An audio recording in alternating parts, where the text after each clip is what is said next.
Well, hello. Out of focus, and now we're in focus. This is my Sony a7 II, and I'm out of focus.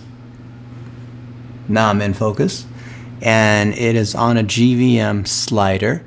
I'm using a Rode NTG5 right here, and I'm putting the slider at 100%, and you can see it's moving now.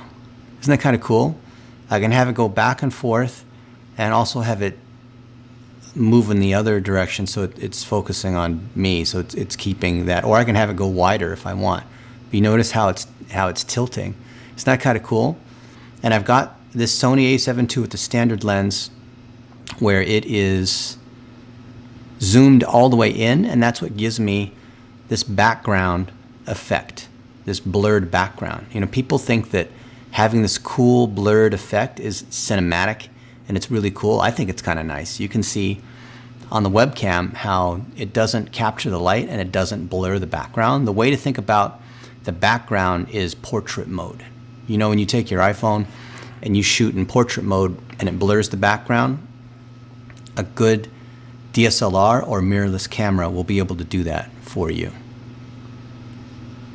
And then when you have lighting, notice that I have one light that's coming here on the side that's illuminating my face. That's called a key light. And then behind me are bookshelves or whatever you want to put in the background, and I've got a couple lights. I keep that intentionally dark. I turn the overhead lights off so that way it creates separation with me and the background. So you definitely want to be able to show that there's separation, because if you blend into the background, like if the wall behind you is right there instead of, I'm probably 15 feet in front of the wall, you're not going to have separation. Probably the most common issue we see is people that are filming in front of a white wall. It's like a prison lineup. So if you have it dark in the back, you have a light that's coming on the side, which is called the key light, not directly in your face, but on the side here, it creates a really nice effect. And then because it's dark in the back, you can then take one of these colored lights, like Jan has. I have these puck lights that I buy on Amazon for like 20 bucks for 6 of them. They're remote controlled, and I can change the color. You can see I can do red, I can do green, I can do blue, I can have it cycle through these different colors, and it's just a nice effect. You can buy these lights super cheap. You can change the intensity at 50%. I can go to 100% where it's way brighter, right? I like the blue. I think blue is probably the coolest color. But it's just little things like this that make you look more professional instead of a webcam. So compare, what does it look like on a webcam versus what does it look like on a nice camera? And a nice camera like this will cost you $500 or $600. So there you have it. And a nice microphone. So I'm not using the laptop's microphone. I'm using this microphone right here. You can get a Rode mic like this.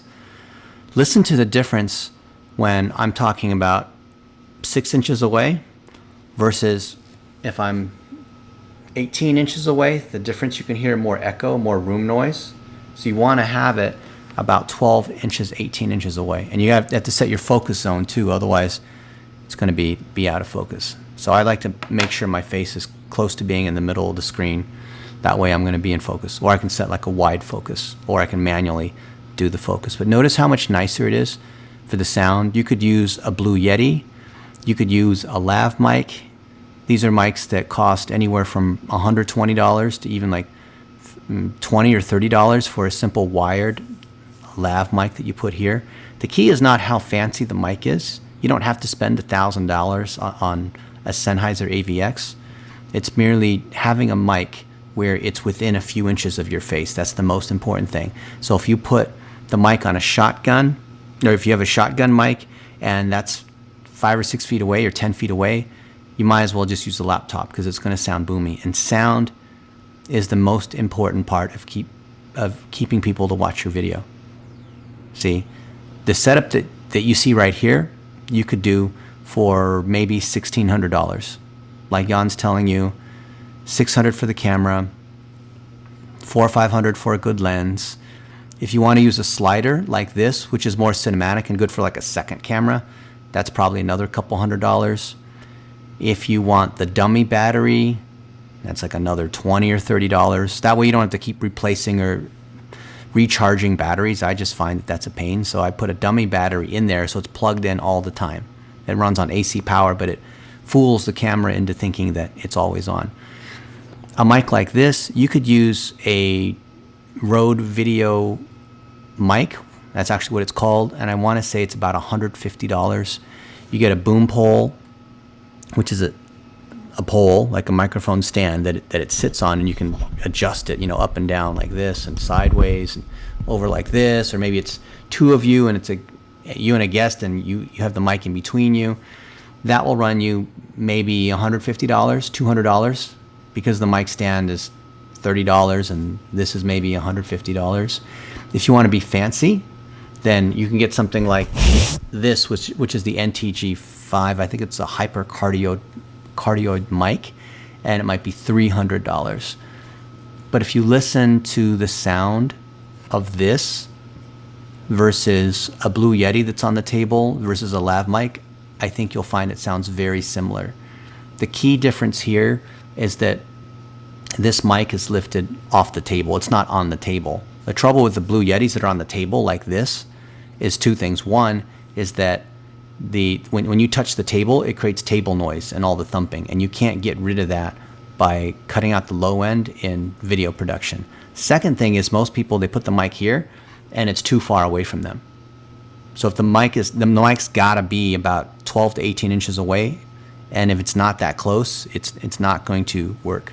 So if you get the right camera like Jan and I are recommending, get a decent microphone that's close to your lips, and get a light that comes in off the side, you're going to be a pro. And the total cost is just over $1,000. So I hope you enjoyed this behind the scenes tour. I like to put the mic out of the way, just so you can see it's just touching there. I'll put it like out of the way here. Some people like to have this big microphone in front of them because they want to be a podcaster. They want everyone to see how much equipment they have, but I don't really think it's necessary to have all that. It becomes unnatural. But then again, it's your own personal preference. I hope you found this interesting.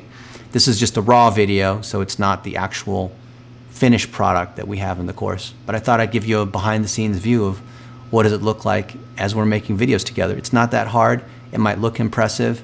I tell people that I have a face made for radio.